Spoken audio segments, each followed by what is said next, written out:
Good afternoon, everyone. On behalf of Indo-American Chamber of Commerce, it gives immense pleasure to invite you to join this panel discussion on sustainable and green manufacturing. I'm pleased to introduce our chairman, Mr. Manoj Paul, for IACC Tamil Nadu branch, and also director for the Heat and Control South Asia Private Limited. Over to you, Mr. Manoj Paul, who will be doing the welcome remarks. So please. Thank you, Sujata ma'am. Good afternoon, everybody. And welcome to this webinar on sustainability and green manufacturing. As the chairman of Tamil Nadu branch of the Indo-American Chamber, it gives me great pleasure to invite all of you for this event.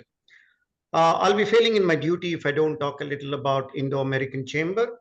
Indo-American Chamber of Commerce, established in 1968, is the apex bilateral chamber synergizing the Indo-US economic engagement. It was started by Ambassador Chester Bowles, along with the then industry leaders and visionaries like Mr. S.L. Kirloskar, Mr. Harish Mahindra, H.P. Nanda, Ambalal Kalichand, and Mr. A.M. Arunachalam, Mr. Frederick Fales, and several other leading business people at that time. Today, IACC has a pan-India presence with about 1,500 members across India and represents a cross-section of the US and Indian industry. As you are aware, India is the fastest growing economy of the world, and we are the 5th largest in the world. We have been a developing economy for quite a few years, and it is time for ourselves to transform to a developed country, which our Prime Minister aptly named as Viksit Bharat. This encompasses several initiatives to improve economic growth, infrastructure, digital India, education skill, and sustainable development. One of the most important points is the sustainable development. A large number of manufacturers are realizing substantial financial and environmental benefits from sustainable business practices.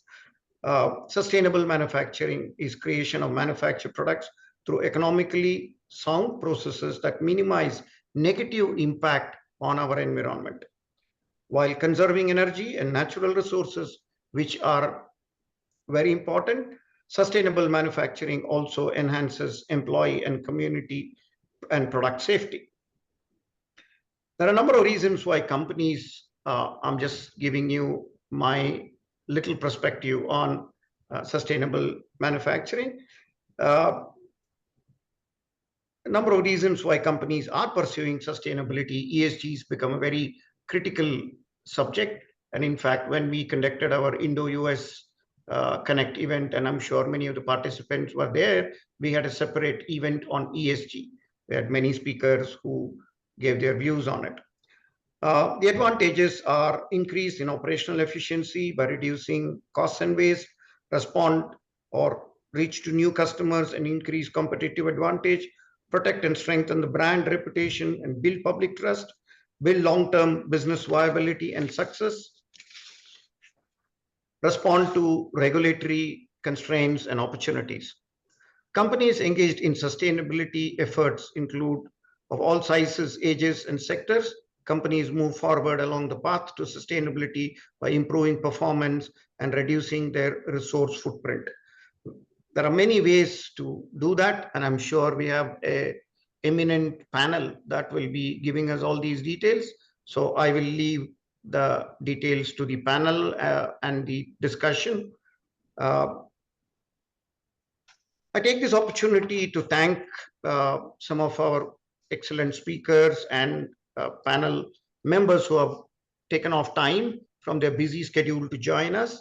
We have Mr. Sunil David, digital technology consultant, ex-regional director IoT at AT&T, who is the moderator and the main speaker. The panel discussion, we have Mr. Avinash Ramachandran, ex-head digital Raychem RPG strategy professional. We have Ms. Namita Mahindro, Chief Digital Officer, Aditya Birla Chemicals. Dr. Ravi Prakash Mathur, Vice President, Supply Chain Management, Dr. Reddy Laboratories. Ms. Nitya Subramaniam, Head of Data and Analytics, Kellogg's AMEA. We have Mr. Unais Urfi, Partner KPMG, Digital Transformation Expert. I don't want to waste a lot of time speaking about a subject which I am not the expert, so I will hand it over to Mr. Sunil David to take the event forward. Thank you very much for coming to organize this event, and I'm sure all our participants will benefit greatly from this. Thank you very much. Yeah, thank you, Manoj Paul. So just to correct you, Manoj, I'm not the main speaker. The main speakers are the specialists representing the big brands of India and US who will be sharing their perspectives. I'm just going to facilitate the discussion. But on that note, good afternoon to all the esteemed speakers, Namrita, Unais, Avinash, and Nitya, and to all those who have joined us virtually. Sincere thanks to Indo-American Chamber of Commerce, IACC Chennai, for giving me the opportunity to moderate this panel discussion. And we're going to deliberate on the topic of sustainable and green manufacturing. I think very, very relevant topic for these times. And what are the times that we're living in today, right? We are living in times when there are extreme weather events, right? Climate change is a big global challenge. And if you just look at manufacturing, the manufacturing and production sector, as per some reports, account for 1/5 of global carbon emissions and 54% of the world's energy usage. That's huge. And again, as per some reports, the manufacturing sector in India is the second highest contributor of greenhouse gas emissions. Just from cement, steel, and aluminum alone, apparently 108 million tons of carbon dioxide are emitted into the atmosphere, right? So there are a lot of industries that are very carbon intensive. Now, while there is a lot of focus from the government to make sure that India becomes a global manufacturing hub, not just making for India, but also for the world, and also to increase manufacturing contribution to GDP from 15% to more, 22 or 23%, and in the process create millions of jobs. I think it's extremely important to also, while manufacturers focus on profitability, but also look at having a clear path to move from profit to purpose and ensure long-term creation through ESG. So with dual goals of carbon neutrality and sustainable manufacturing, the industry is definitely poised for transformation. And with the world increasingly prioritizing sustainability, ESG practices have become the lens through which the industry is evaluated. And this whole transition to carbon neutrality is not merely a regulatory obligation, but I think it's a very, very important strategic imperative. I think all of you would agree with that. And from an industry standpoint, the commitment to ESG, it reflects a holistic approach to corporate responsibility. It also includes reducing greenhouse gases, promoting social equity, and very importantly, to establish robust governance framework. Now, as manufacturers navigate the path towards long-term value creation, they are undergoing a paradigm shift from solely focusing on economic performance to multi-stakeholder focus that addresses both social as well as environmental concerns. Now, what we want to do is, during the discussion, we want to delve into the crucial intersection of digital transformation and sustainability in manufacturing, because all the speakers' roles have to do with digital, and we definitely want to focus. See, it's a very, very wide and broad topic, and there are a lot of dimensions that need to be covered, but we definitely want to focus more on how are these advanced digital technologies like IoT, AI, are really helping drive sustainability initiatives. How is it reducing carbon footprints? And more importantly, how is it creating more resilient and eco-conscious manufacturing processes? Now, there are many energy-intensive industries like automotive, pharma, chemicals. We're going to probably hear from some of them. For example, I'm sure Aditya, Namrita from the chemical industry background will share in terms of what are their strategies to reduce carbon emission, what are the strategy to use renewable sources. We are also going to, if time permits, talk about some other dimensions. So circular economy is definitely one dimension in terms of how you use resources, how are you reducing and reusing waste or byproducts. We also want to talk about, when Ravi joins us from Dr. Reddy Labs, sustainable supply chain management. He heads supply chain for Dr. Reddy Labs. So we definitely want to look at that, especially as it relates to how does organizations, especially manufacturers, look at handling scope 3 emissions, which is the most big toughest challenge. We definitely want to talk about regulatory compliance and standards. As you know, SEBI has made it mandatory for the top 1,000 companies in terms of market cap of the Sensex as part of BRSR reporting to report their ESG goals, objectives, and all that, right? And one very important dimension which I want to share before we get into the discussion is various manufacturers are at various stages when it comes to Industry 4.0, right? Some are very mature, some have just started, but they definitely have to plan their transition to Industry 5.0, which is a few years away. But the whole paradigm of Industry 5.0 is centered around three important pillars. One is customer centricity, second is resilient manufacturing, and the third and most important pillar is sustainability, right? And hence we felt that we wanted to have this discussion to hear from the experts in terms of what are they doing in their respective organizations, also get their own perspective in terms of why is it so important for us today as a country, right? So this is the context that I wanted to set before we get into the panel discussion. And the format is very, very simple. We're not going to have any presentations made. We're going to have 3 rounds of questions.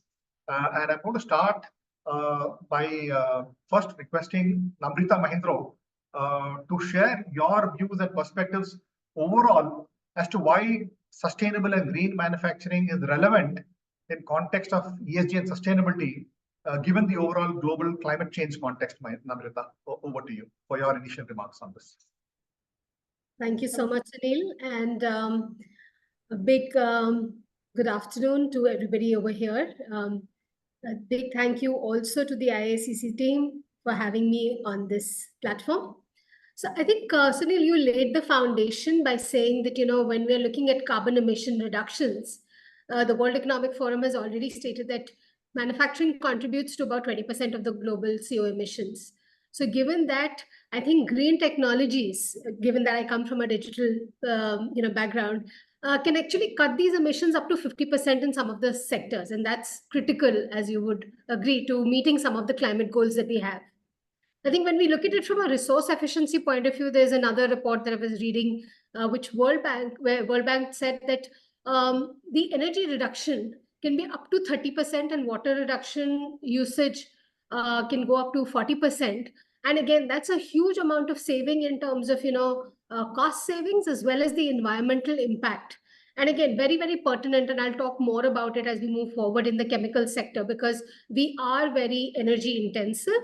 That's our largest variable cost, and also very water intensive in some of our operations. So that's very, very pertinent to us at Aditya Birla Chemicals. From a regulatory compliance perspective, I think, it's extremely important for us, given that we have operations not just in India, but also in markets which are far more mature and have very, very stringent policies on ESG. And so therefore, it becomes extremely important for us to make sure that, we are meeting those regulations, meeting that compliance as a starting point. And that journey started a couple of years back, in fact, so whether it's the EU's Green Deal, which, is claimed to be able to save $120 billion in environmental damage in the EU. That's sort of, one aspect to look at. But there are many other aspects of green manufacturing that we are looking at as far as our footprint across the globe is concerned, for the chemicals business. I think the next thought which comes to my mind is just from a perspective of, even investments. Now, we are very heavy capex intensive industries. When you talk about chemical manufacturing, it's process manufacturing. I think the investments that one is looking at globally, we are seeing, not just in the chemical industry, that, the green sort of manufacturing or the green sort of focus is going beyond lip service, and organizations which are looking to support investments are looking for some evidence of at least the intent and some action that is being taken towards that. I think also, if I look at it from a competitive advantage, the whole landscape is getting hugely commoditized. So given that, I think there's again an opportunity actually in the medium to long term to build up, being ESG compliant and beyond compliant have an ESG DNA, as a contributing factor, as a major contributing factor to competitive advantage. In fact, in EU, even today, we have, organizations, customer organizations who need us. Since you touched upon scope 3, they need us as the suppliers to them to be able to be compliant with certain regulations, to be compliant with certain scope 3 requirements, to even be considered on their empanelment. So given that, I think, that is another aspect which becomes very critical, from ranging from business hygiene to a competitive advantage. I think if I look at the India specific context, again, if you look at the India energy outlook, 23% of India energy is related to CO2 emissions as per some of the reports which I have read. And that's a huge number. So the National Action Plan on Climate Change and Perform, Achieve and Trade, the PAT scheme that you have, those along with the green bonds which are being issued, 10 billion of those have been issued. These are, again, signaling the role that the government is playing in terms of supporting industry move towards a more sort of green ethos and DNA. So I think I'll pause over there, but in a nutshell, what I'm trying to say is that these sustainable manufacturing processes and practices are not just a regulatory compliance, requirement as of today, but they are becoming an imperative and can tomorrow become a competitive advantage for organizations like ours. Well, nicely ended, Namrata. At the end of the day, sustainability is good for business, right? It is not just about compliance, but it is good for business. And in the process, of course, you're reducing your carbon emissions and making the world a better place. So thanks for that. I'll come back to you specifically about what you all are doing within your industry, within your company, in terms of how are you adopting digital as it relates to sustainability. Thanks for sharing that, Namrata. Let me get to Unes. And Unes, as a partner for KPMG, and digital and ESG are areas of focus for you. Can you give us an overall perspective in terms of how important it is sustainable and green manufacturing from an India perspective, Unes? Yeah, thank you, Sunil, and a very good afternoon to everyone, my fellow panelists, and thank you to IACC for inviting me for this conversation. Sunil, the way Namrata started was very pertinent to the way manufacturing industry, is being seen, because as consultants, we see it as an outside in view, right? We are outsiders who come and see and figure out what is currently going on and what can be improved per se. And some of the statistics that we actually look at are phenomenally high. Like the industrial sector overall is a significant contributor to global GHG emissions, right? And within this, manufacturing industry alone contributes to say 21% of these emissions. Now, this also highlights a pressing need for sustainable practices and sort of energy efficiency across various industries. And fortunately for us, because of the initiatives taken by the current government, we are moving in the right direction to mitigate this environmental impact, and sort of pave the way for a sustainable future. But, from an economic perspective, every manufacturing organization that we go to, all right, they basically ask, why should we invest in sustainability or energy efficient machinery or equipment? I mean, I've been the constant grouse is, that I've been using this machinery for 15 years. This can go for another 15 years with proper maintenance. Why should I go ahead and buy something which is new, energy efficient, but also, it costs me heavy? So then we have to kind of educate them about the long-term cost savings, where their reduced energy consumption will bring in the operational efficiencies across, and it will start hitting the bottom line very soon. So it is very important that the industry sort of starts incorporating sustainable practices, and especially in its supply chain and production processes. It will not only sort of enhance the industry's reputation, but also appeal to environmentally conscious consumers, especially with manufacturers which are in the B2C segment. of the economy. And so the newer generation we are looking at, and some of the surveys that KPMG has conducted, kind of data is very clear that the newer generation, people which are born post 2000, they they actually develop a brand loyalty when a particular manufacturer talks about positive social impact. And so some of the greater examples, some places that we have worked with are the Cadburys of the world, are the Tata Steels of the world. In fact, we have recently done some work with Tata Steel where we were addressing the social aspects of sustainability in manufacturing, where we wanted to engage various stakeholders with not only just employees but local communities and the supply chain partners, the wider partners. I mean, Namrata mentioned about scope 3. So your vendor ecosystem per se is extremely important for my scope 3 emissions. The contracting has to be done in such a way that the vendor promotes eco-friendly practices. I understand, that, as an industry, it's going to take time. It's a slow process because it's about, creating a culture of sustainability within the workforce, within the vendors, and within the wider community over here. So when we were working with Tata Steel, we kind of sort of, figured out on the training measures which could be taken to foster a sense of responsibility and commitment in reducing their overall environmental footprint.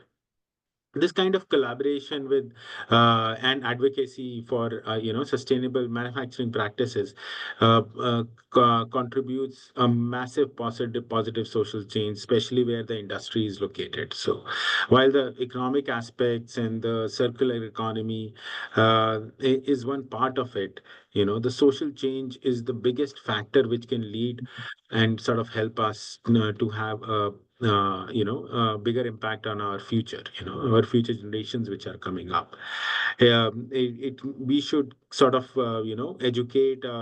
What Tata is currently doing is it is educating and prioritizing energy efficiency practices, not only in their office spaces but also in their manufacturing plants. They are actively involving stakeholders from the from the roots itself, to improve their sustainability efforts, all the way from someone who basically issues a gate pass at the manufacturing plant, all the way up to the operations managers. Everyone gets involved, and sort of this integration of environmental, economic, and social considerations, because these are the decision makers, right? So all of these three aspects of environment, economy, and social put together in these decision, and when these decision makers start taking small decisions in their authority, manufacturing sector will be able to sort of drive meaningful progress for the industry as a whole, and it can just act as an example. So these are my initial thoughts on this, Sunil, for you. All right. Thanks, Sunesh. So environmental, economic, and positive social change, I think very important point that you brought in, and I'll come back to you later in terms of specifically on how technology is playing a big part when it comes to managing emissions and optimizing water, etc. Let me get to Nitya. And Nitya, thank you so much for joining us. So your initial comments on this whole topic on sustainable and green manufacturing, especially from a CPG industry perspective, Nitya. Sure.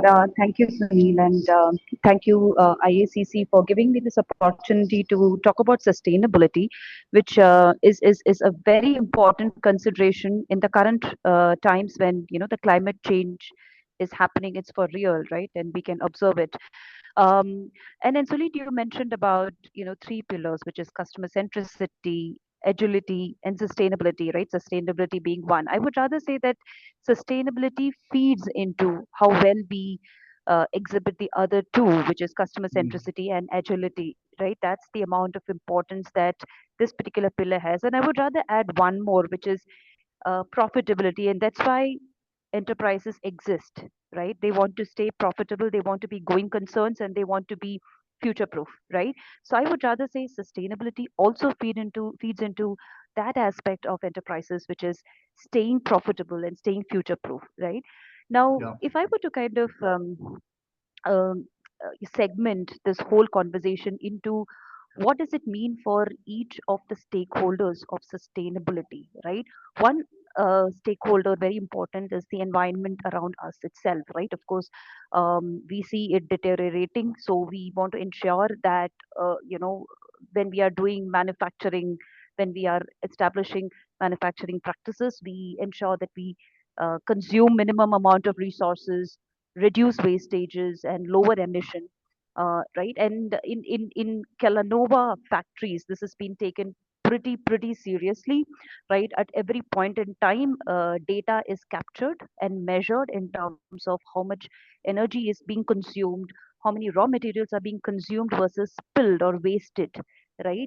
And what has been our carbon emission, right? What has been our carbon footprint every quarter, right? And there are very innovative practices which are put in place to ensure that the manufacturing practices are done in a very sustainable way.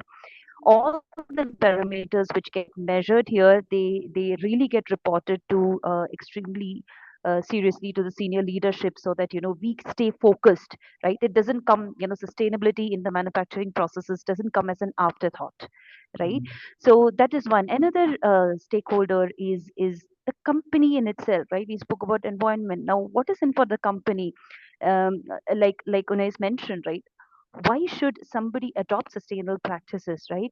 One is definitely, right, in terms of the realization that sustainability is not a cost on your P&L. It has got a significant impact on your bottom line and top line, right? Bottom line, in order to by ensuring that you have got efficient processes, right? You are wasting less, you're consuming less, right? Is going to definitely impact your bottom line and your top line in terms of satisfied customer, increase in sales, right? So companies need to kind of think through it pretty seriously, not as a liability, but as something which is going to give them a competitive advantage. Apart from that, of course, there are regulations, right? They're like regulatory sitting on the top of every company's head, right? These are the government bodies, the international bodies, right? And even now, in the free trade agreements between different governments, it really looks at sustainable practices across the value chain. Is it being taken care of by the company? And there is a certain carbon tax which is being levied, right? And so therefore, it's very important from a regulatory purposes, as well as from a global business perspective, right? Export targeted business perspective, right? And now the third one, right, is the investor, right? The shareholder, or the person who's invested in your company, right? The person needs to get a good return on the investments, right? And therefore, the public sentiment, the market sentiment around your company, your brand value, the way you project yourself is very important for the investors. And there are green VCs right now, right? There are a lot of green funds, right, who are very keen in investing in companies or startups which are around green energy, right? Or who kind of commit to sustainable practices. And government is these, right? So that from the investor perspective, and also the board, right? Now we are talking about ESG or sustainability committee in every major board, right?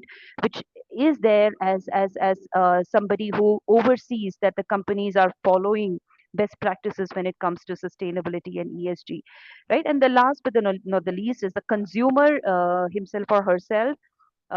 Nowadays they've become pretty conscious about these sustainable products, right?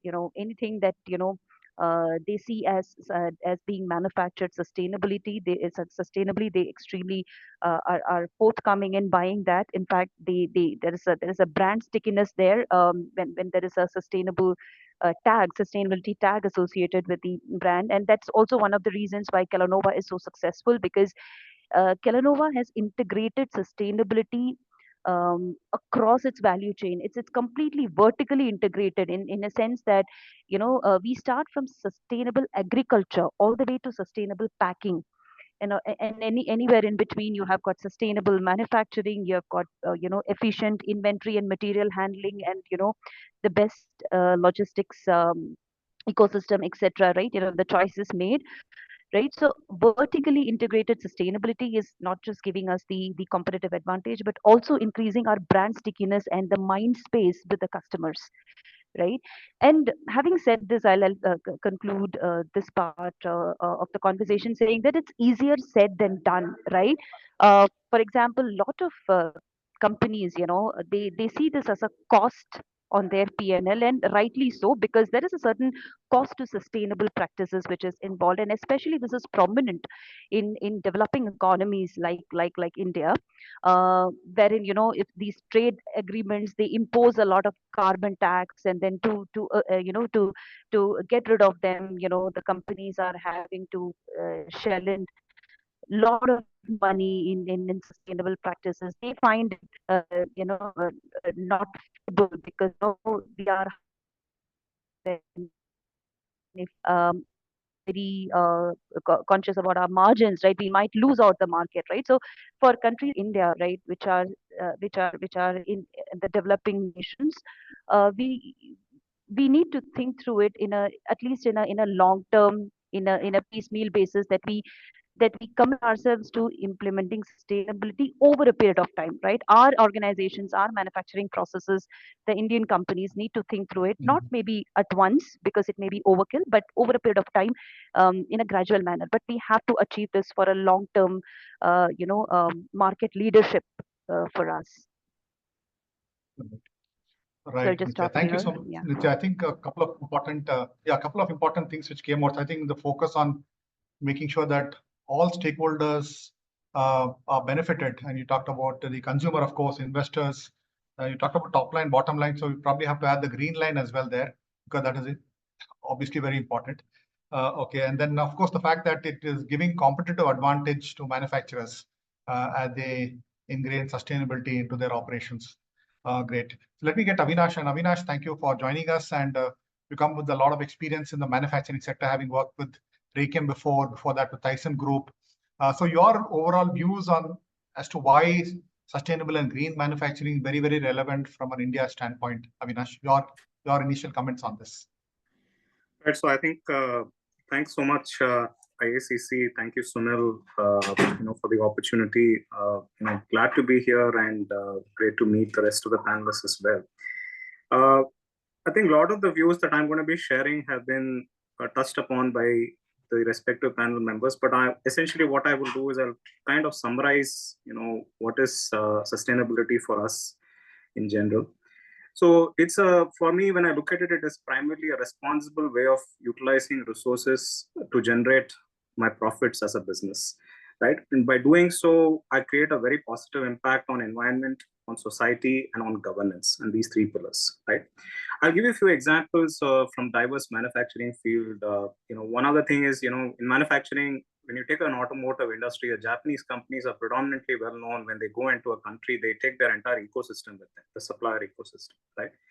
Doing so, it is not just about following their principles of partnership, but it is also about creating jobs in the target economy that they are into. And you will see that even in India, places like Thailand, where Japanese automotive hubs are very, very well established. The second piece is around the whole the product creation and long-term growth strategy. I think at ThyssenKrupp, I had this opportunity to work on carbon to chemical technology. Essentially, what it means was the exhaust gases from a steel, mill, from a chemical or a refining industry could be actually converted into a usable form of chemical by converting it into a syngas by doing a little bit of processing. It is a little different from carbon capture, utilization, and storage. It is that you're using the exhaust gas immediately and you're converting it into meaningful chemicals, and there is an off-taker, right? One of the main things is, I think people spoke about the governmental support and carbon taxes and all of that. I think for a technology of this scale to sustain and to be able to be realized, a main factor is how much of governmental support is possible in this. And in places like India, I think this is very much a need of the hour, especially when we are contributing, to 20% of the global emissions. I think this is a much need of the hour where we have a ample presence of capital goods industries, and there's a huge potential for a technology like this to scale up, right? And the last piece is around, I would say, the governance. So I think on governance, one of the things that always strikes me is a chocolate company which is based out of the Netherlands. I don't recall the name. I came across this recently, and their only selling pitch is, we are sourcing cocoa in a very responsible way. So this is the only pitch, and they have been able to just garner the consumers just by this pitch alone, nothing else. So they are competing with all the top brands. Essentially speaking, I'm sourcing cocoa in the right manner. I'm not exploiting my workforce. I'm not creating any trouble for the workforce in Africa and Ghana, but I'm making sure my cocoa is, well sourced and the supply chain is intact, right? So I think these are some examples I can think of. I think fundamentally, if I were to summarize, by doing so responsibly, you are actually able to create a very positive brand impact. And there's a long-term growth strategy that revolves around this sustainable branding. And then there is a second piece around the whole efficiency realization in the operations by deploying digital technologies. A lot of them spoke about it. And the third piece is you're creating a very positive shareholder impact. So I think these three are the fundamental, drivers of ESG. I think it is time that companies also start viewing this in this angle, because a lot of times sustainability is viewed as just another initiative. Primarily you're driving it and you're investing some money into it. You have to report to some regulator, or probably, you have an investor shareholder asking you to do it. Therefore, you have to do the reporting, right? But I think the lens has to perhaps change. I think most companies have to view this from an angle of, can I create shareholder value out of this by thinking through as from a business lens. So these are just some of my initial thoughts on the sustainability overall. Right. Thanks, Avinash. I think the important drivers that are needed to drive ESG, I think very relevant. You talked about this example of the company which makes chocolates, right? And you talked about cocoa. I think we have a severe shortage of cocoa now. I think the price of chocolates have gone up, if I'm not mistaken, because the sourcing of cocoa has become a challenge. I've been reading somewhere. So we have today, if it's cocoa, tomorrow I don't know what resource we'll have a shortfall for, which will drive prices up. But all the more important to make sure that we manage our resources well. Thanks, Avinash. Now, before we get to second round, what I would urge the participants to do is kindly post your questions on the chat window. And as soon as we finish the second question, I'll take some of those questions. Okay, so now let me get back to Namrita. And Namrita, when I was researching your website, I found a very powerful statement. It said that sustainability ethos is embedded in a culture from inception. Very, very powerful. Okay, and it says that we are guided by a commitment towards responsible sourcing, responsible manufacturing, sustainable products, valuable partnerships, and social responsibility. So fantastic. Now coming to specifically on technologies that are playing a big part, Namrita, when it comes to managing waste, water, emissions, and so on, and also energy. Can you give some examples in terms of how are you leveraging these technologies like IoT, AI, etc., to really manage your environment as far as your factory is concerned, Namrita, and also in your supply chain?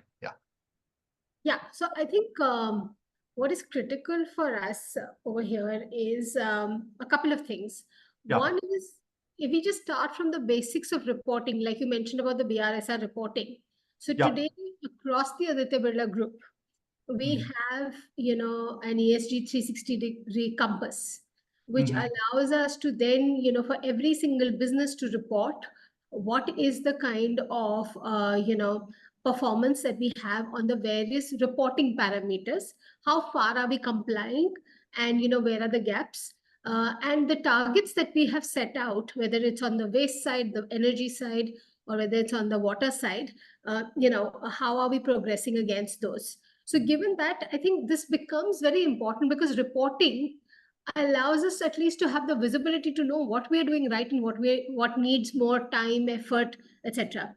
And the role of digital over there is really in terms of facilitating that, because as you can imagine, now when you're looking at 360-degree reporting, and because we're looking at scope 1, scope 2, scope 3, so you're talking about, this data coming in, let us say, on the one hand from our ERP systems, on the second hand from our manufacturing cockpits. It could be coming in from our, HR portals, where we've got information about the employees, but also we have separate, portals for contractual workers information. We also then have supplier information, which is all not captured in SAP. So we've got third party sort of integrations that we are doing today in terms of managing that. So that becomes extremely important to create that data platform which can have a single level of visibility and becomes the single source of truth for ESG related data across the group. So I think that's a massive task that our sustainability team at the group level has undertaken, but every business is contributing towards that in terms of creating that visibility. Coming to scope 3, I think what happens is that we've got partners who are at different levels of their own digital maturity in terms of their own sustainability maturity. And so I think it becomes extremely important that beyond the visibility, also then what are our expectations of them, because if our customers have certain expectations of us, we can fulfill those only if we are being able to pass it on through the value chain, which means our suppliers in turn also need to be able to comply with those requirements. So integrating that supplier information into our sustainability assessments becomes extremely important. I think also looking at it from a point of view of saying how can we use, for example, IoT devices for safety. That becomes extremely important, because over there, then you are beginning to say, okay, fine, I have a certain level of safety incidents, which can be prevented, which can be predicted and can be prevented because I am looking at, using IoT devices. So today, LTIFR, which is a common metric that we have from a safety point of view, we are targeting to reduce that by 80% by next year, and we're already at 92%, this year. So that was the target that we years back, but we've surpassed that target and we're already at 92%. So that becomes important. But again, towards that, what are the where do we need to have the energy meters, the water meters, certain other IoT devices to sort of facilitate that.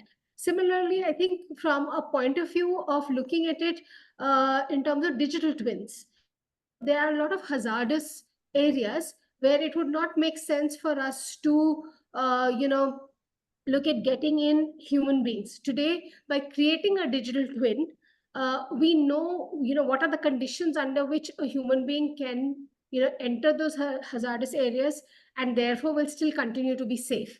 So there again, I think digital twins plays a very important role in terms of the safety angle, but the digital twins also plays an extremely important role for us in terms of reducing, as I said, energy and water are big variable costs for us, are also big variables for us in terms of our ESG parameters. So over there, by having the digital twin and saying what kind of optimizations can we do, whether it is on the energy side or whether it is circularity of water, that becomes extremely important. So a lot of our sites are in remote areas. That means it's not just the plant, but it's also, the housing, the hospitals, the schools, etc. And so can we recover the water from these different places, put it back into our cooling towers and, ensure that we have that circularity of water. And we already have achieved ZLD in 5 sites out of our 20 plus sites that we have today. And again, the targets are to get that across the 20 sites. From a waste mitigation point of view, again, when you're looking at it, can we find a circularity across the larger ABG group and not just, within the chemical sector is something that we are again working towards. So these are some of the areas where we are seeing how can technology play a role, all the way from reporting to predicting to, preventing and achieving more of the sustainability targets that, we want to incorporate as a responsible organization. Right. Thanks, Namrata. I'll just come back to you, time permitting, specifically to talk about this whole ESG related data, because getting data, authentic data is always a challenge. And you're talking about data from multiple sources, right? Your manufacturing cockpits, ESG, ERP, and so on, and getting that single source of truth, easier said than done. I'll come to you because that's a challenge for many manufacturers. But I'll just understand from you later, how are you managing that piece? Let me get to Unes. And Unes, as you talk to your clients, gave the example of Tata Steel, but specifically around how some of these technologies are really helping these manufacturers in terms of managing their whole environment, especially around energy and water, and maybe waste. Absolutely. Yeah. See, I'm not an expert on water, but still, what we see, what we do, we can talk about it. See, most of the decision makers in this sector have started focusing on implementing energy efficient technologies, and but to do that, to start off, your basic building blocks are your processes. You need to optimize your resources, minimize your waste generations, and your processes have to be driving these things accordingly, right?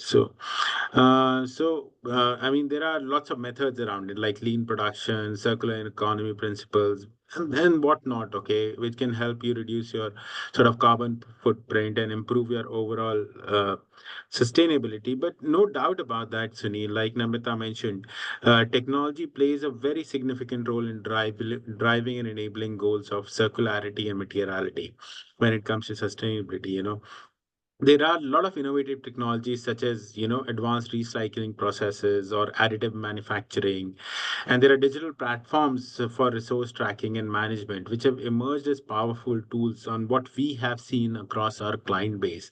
And this is not just the bigger manufacturing clients, but these are across the length and breadth of the industry, because these technologies not only facilitate efficient recycling and reuse of materials, but also enable creation of sort of something what we call a closed loop system, in which products are designed, manufactured, and recovered in a sustainable manner, which is extremely important because that's how you're going to improve the goals of circularity and materiality. And whether it's energy sector, or whether you're trying to save water in your manufacturing processes, these closed loop systems are extremely important, and as tech continues to evolve and all, there are a lot of things like Namrata talked about, digital twins. Now, not only have we seen digital twins, we've also seen implementation of 3D printing across board. In fact, we have implemented some of those things, all right?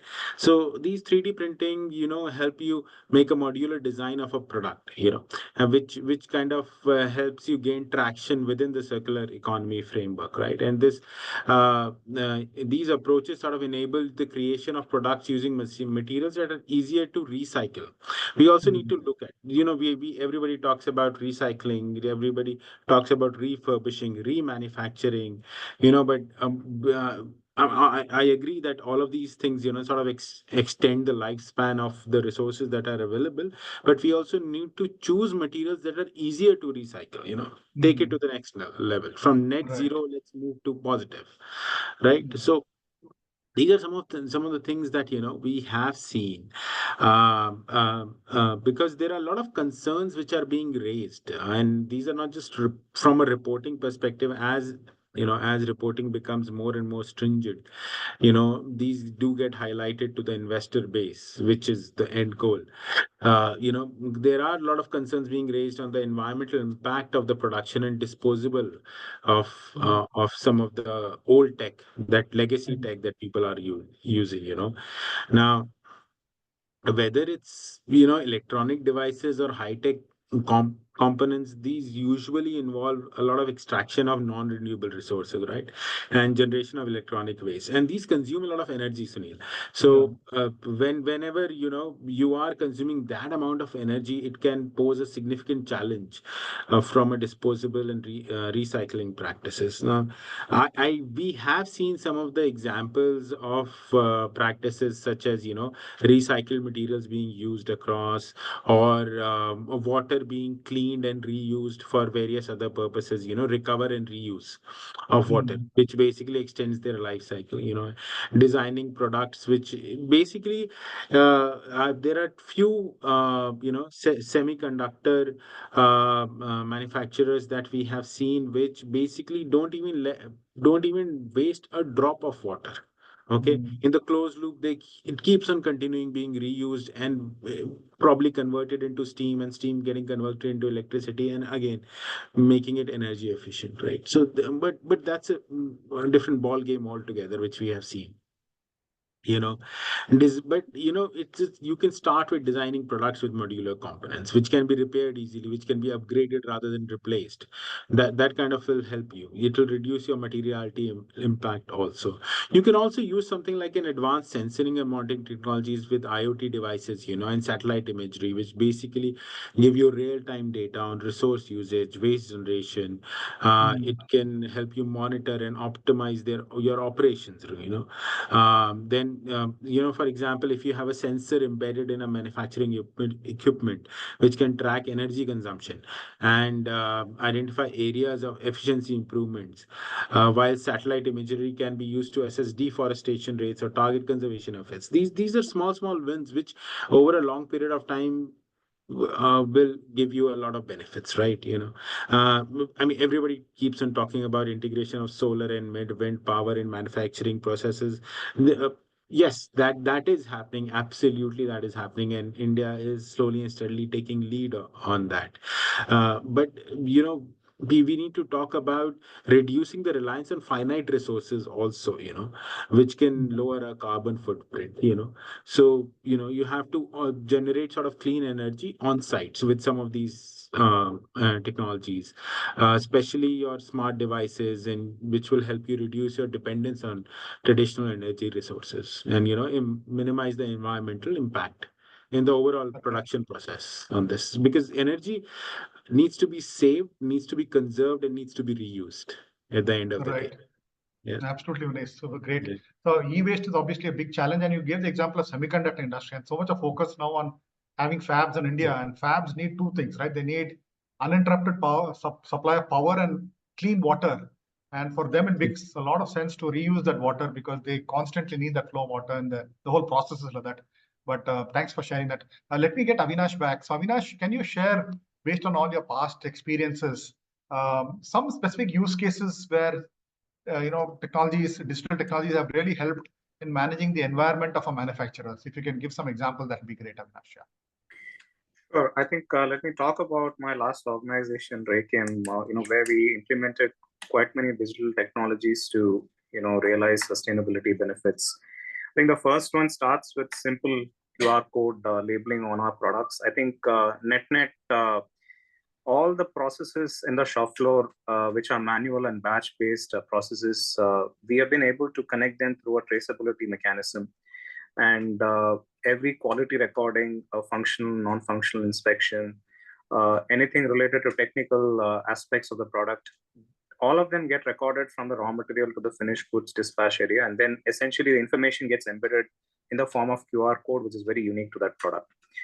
Now, by doing this, an estimate for us tells us that, we have been able to save over 1 lakh, 1.5 lakh worth of paper sheets, in a shop floor, which otherwise would have been, given to customers in dispatch boxes, and they would just not even look at that information at all properly.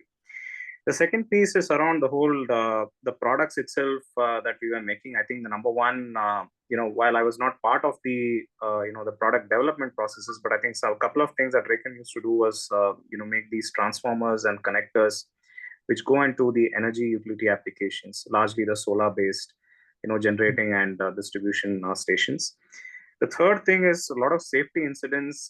We have put face recognition and camera-based inspections, to monitor the safety compliance of the workers on the shop floor. So let's say a simple thing is, are they wearing a helmet? Are they wearing a safety goggle?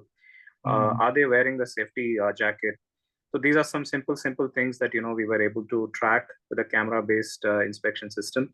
And these solutions today are typically available as a SaaS-based offering in the market. Quite easy to train. In 2.5 months, you can actually deploy them and ready to use types.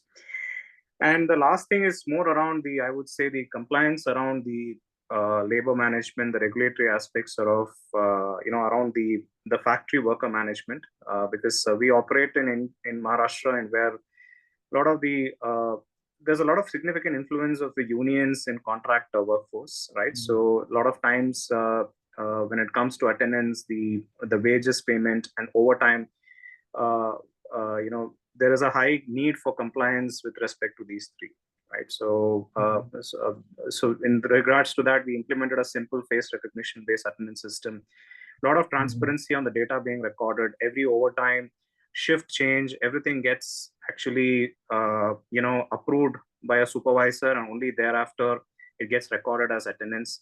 And then subsequently, the wage payment, the overtime payment visibility was very significantly better with time. So these were some simple initiatives that we could do for a manual batch-based process, and then bring about a huge sustainability changes with digital technologies overall.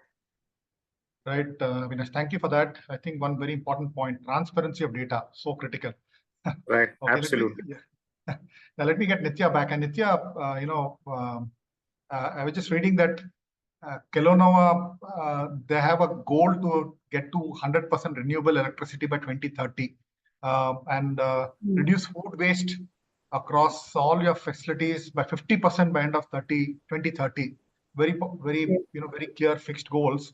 And I just wanted to understand, the role that tech is playing. I mean, you had AI and analytics, but how are you leveraging the power of data analytics, AI, to be able to really manage this? Because you have these goals that you have set, and I think without the power of data analytics and AI, it might be a challenge for you. So can you briefly share how are you using the power of Yeah, true. Your observations are correct, Sunil. These are pretty tall goals, right?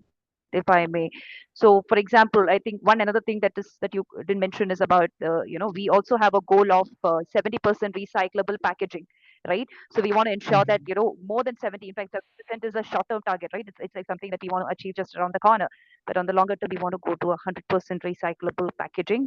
We also want to your exact point, have almost zero wastages. 50% is still, I would say, content. It's like right now we are targeting in our Indian factories, which are completely smart, of zero wastages, and we are very closely tracking what is the percentage of energy that we are kind of consuming, which is green, right? We have implemented smart grid solutions.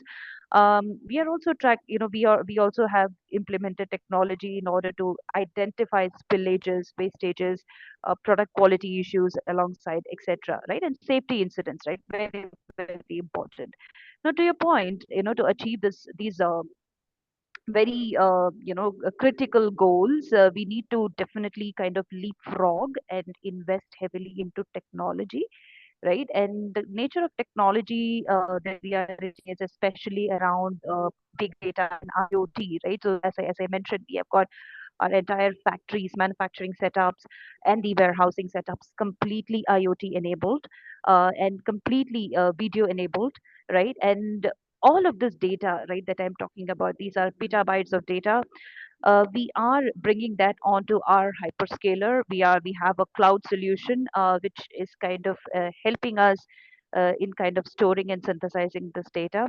So we are not only because of this having a real time visibility into our key metrics, right? Safety related incidents, wastages, percentage of the contribution of green energy, etc., right? So it's not only for the measurement of tracking, but also in order to be able to run machine learning models, to be able to predict safety incidents, and be proactively ready for that, to be able to find a root cause, the wastages, right? And then and be able to kind of bring that, and then kind of do sort of scenario analysis on our manufacturing, right, schedules, right, in order to kind of find which of that is going to give us the best savings in our energy consumptions, etc., right? So all of this is completely data driven on cloud, and then we have deployed AI ML model in order to be able to predict at the same time of being able to measure and report, right? And I agree with a lot of comments that came right now, that it has to be, this technology is got to be kind of again integrated, right? So, for example, Kellanova also wants to do sustainable agriculture practices, I mean, promote sustainable agriculture practices and sustainable procurement, right? So in which case, we are talking about external data, right? How do we bring that in order to identify which are the suppliers we should be doing business with because they are following sustainable practices, right? So these are, these are areas where we would need to rely mostly on external data, bring that on onto our cloud, and make it ready for our supplier evaluations, right, during our procurement processes, for instance.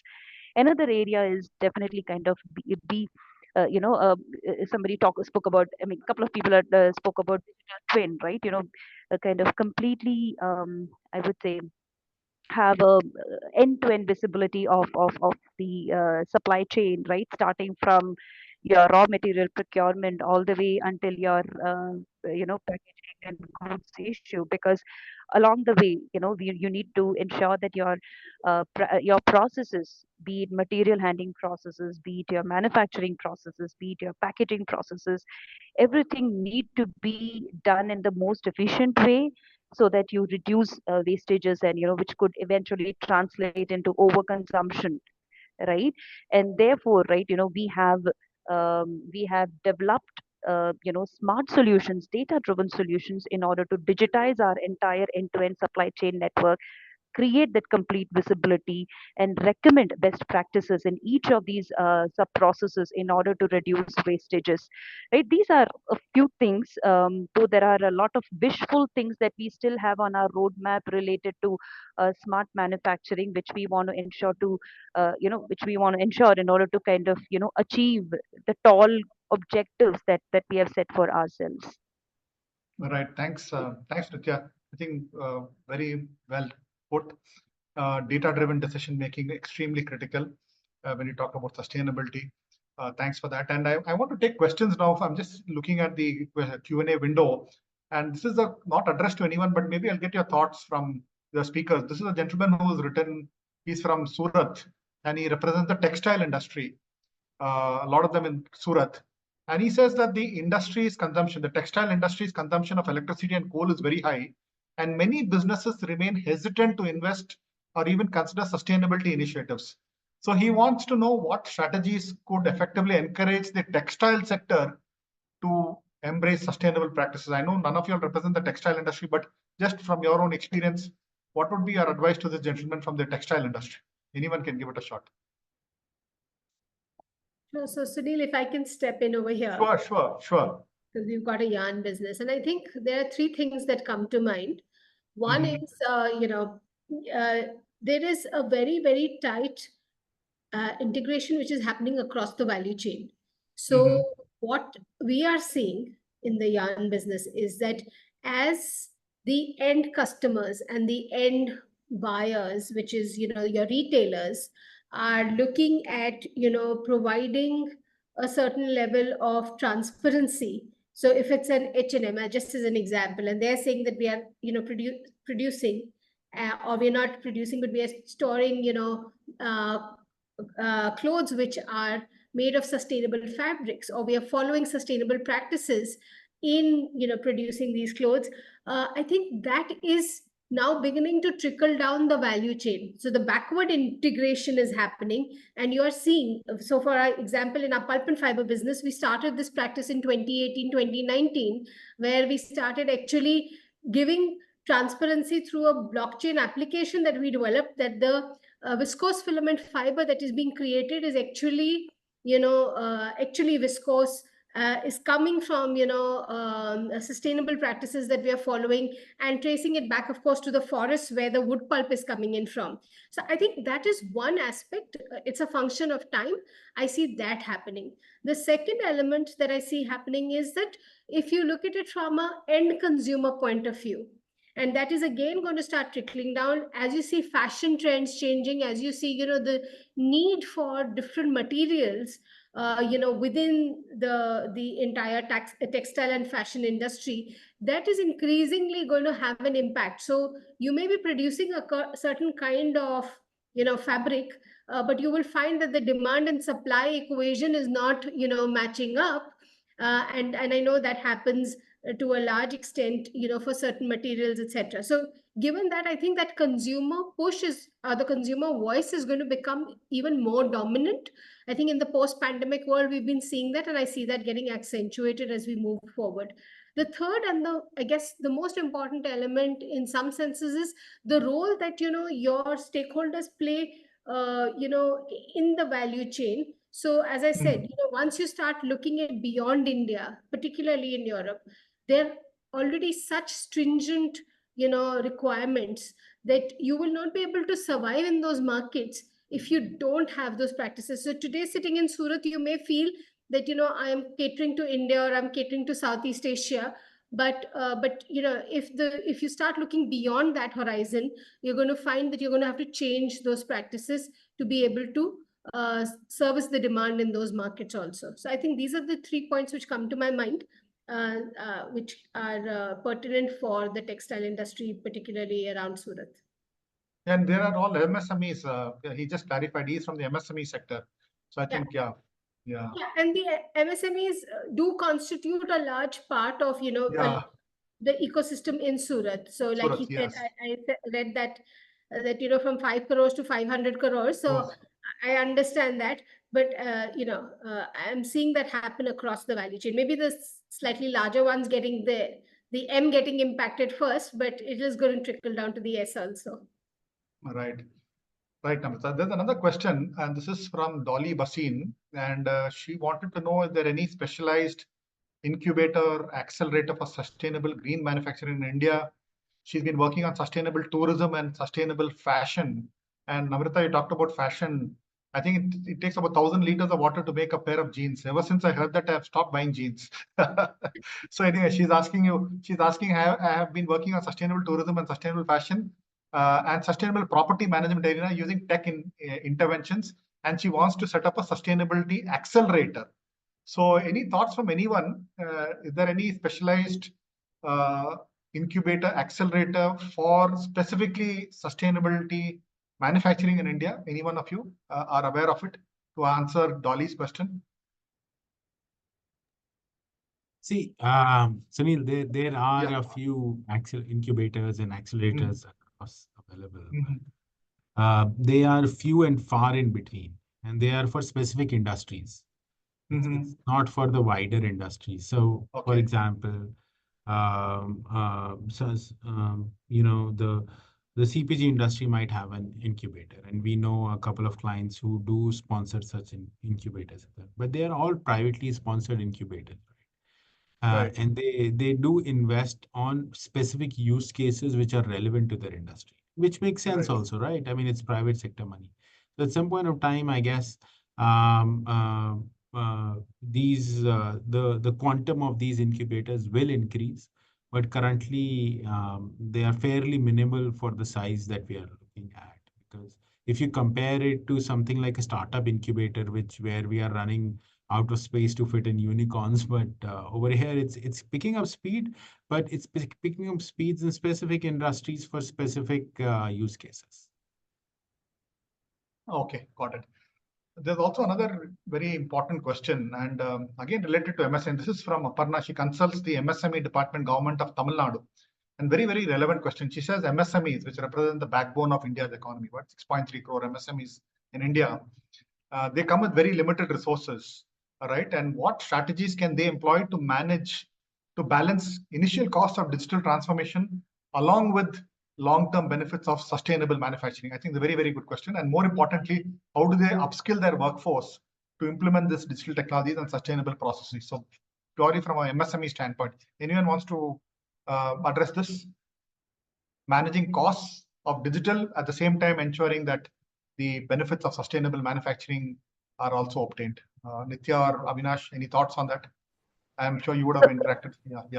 Yeah, I'll take a very quick attempt at this. So see, you're right. MSMEs are are critical, or they're backbones of our economy, right? And they are also highly vulnerable segment when it comes to the green practices or the sustainable practices being enforced, right? So it has to be looked at two angles, right? One is from a government perspective, right? There has to be some bit of a funding or subsidization which needs to be extended to the MSMEs, right? In terms of incentivizing them in adopting to the green practices. And as we speak, I have known that in the current union budget there are a lot of provisions made by the finance minister in order to ensure that the MSMEs are incentivized in order to adopt to green practices. That is something which, Aparna, you can definitely explore and then make full benefit or full use of it. Second one, right? Uh, it, actually it looks like an elephant in the room to kind of implement green practices, which essentially isn't as much, right? It only requires very intuitive and careful planning of your operations, right?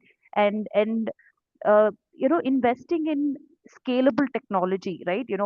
If you talk about the existing technology providers, the hyperscalers and the system integrators, they are very much coming forth in order to help the MSMEs who they understand are cash strapped, but they are having tailored offerings. For example, if you look at any of the hyperscalers like Google's cloud, or AWS, or Azure, they offer tailor-made solutions for MSMEs so that they are able to get the right kind of a storage and a compute, and they are therefore able to leverage technology in order to ensure efficient processes across their value chain. And that, right, building efficiency in the process, in your processes, the ability to measure your performance, and also the ability to kind of predict and take preemptive actions, right?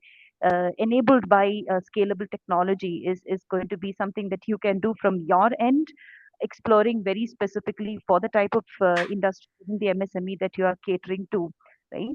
And that is going to kind of these are the couple of ways, and one definitely is from a government finance provisions perspective, which you can definitely explore, Aparna. Thanks, Richa. I'll take this last question, conscious of time, and I'll address this to Avinash. Avinash, there's a question from Aditya Bolam, and he's asking us specifically on laptops refurbishment.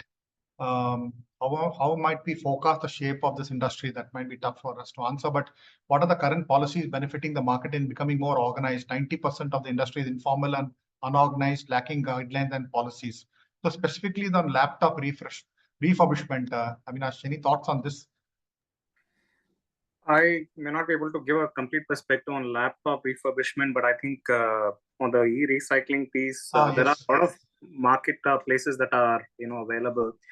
In fact, at Rekem, some part of the procurement we used to offtake it from Moglix like platforms, where the indirect procurement, by indirect procurement I mean items which are just bought on a need basis and not bought as a strategic procurement for the order fulfillment, right? So we used to route that through Moglix. And sometimes the scrap metal that you come out, there are also platforms available out there to actually resell them, right, and make money out of it. So there's a lot of third-party platforms available today. Startups, upstarts from Bangalore, from Pune, they are doing a lot of work on this. In fact, the NASSCOM has a special sort of an open innovation platform out of Bangalore and Pune, and also Ahmedabad, which has access to these kind of startups. That is a very interesting one that you can explore. I also wanted to respond to the previous question by Aparna. So I think very quickly, I think for MSMEs to explore digital, I think you can start with the business problem, right? Very simple things, because at Rekem, we actually went about doing this. We are about probably a size of an MSME, perhaps we are about 1,000+ CR company. So I can connect to an MSME kind of a setup given the circumstances. So you can think about paper reduction. You can think about productivity enhancements. You can think about anything to do with upskilling, anything to do with fulfilling those processes which are pen and paper. Can you actually make it digital, right? And today, market is flooded with a lot of low-cost solution providers. You no longer have to tap into large-scale solution providers. Even the low-cost solution providers are plenty today. And you have a lot of specialized companies that are just focusing on solving a number of these digital efforts and initiatives, right? So I think it is best to tap into platforms like NASSCOM, and there are some more open innovation platforms available out there. You can float it as a problem statement, and then you can organize a day session and then try to address this problem over a an open innovation type of a platform. So these are some very quick thoughts on these two questions. Right, thanks, Avinash. And Avinash, on the MSMEs, the digital transformation, I think just to add, I think the MSMEs should get that message that forget about growth, even sustenance of the business. To ensure that the business is sustainable, they have no choice but to adopt digital. And as you said, the enough and more low-cost solutions that are available for them to start using for their sustenance and growth.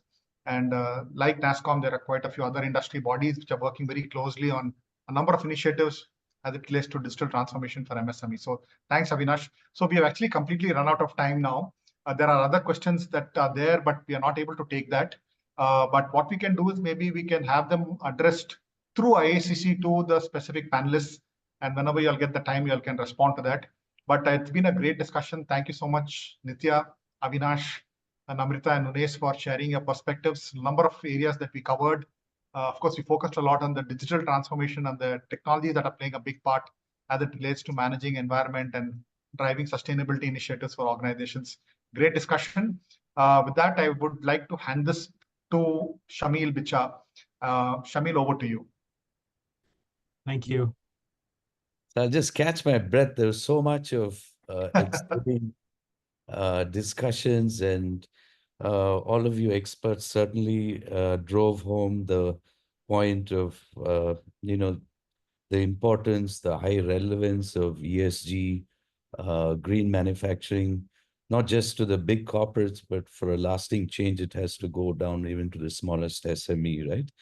And your various perspectives coming from your experiences and responsibilities in your companies really help many of us. Just this an hour, a little more than an hour session. It's also what I feel is from what I could take away. It's so important for us to understand the scenario and impact, set the right goals, monitor execution of those goals, reporting. There's so much to it. I think all of our audience as well, I'm sure I've gained a lot just going by the questions. There have so many more. So just want to thank each and every one of you. I'll start with Nitya. Thank you from Kellanova. Namrita Mahendru from Aditya Birla. Thank you so much. Unes Urfi from KPMG. Avinash Ramachandran from, I guess, ex-Raychem and Indigo now, but wonderful perspectives, so much to think about.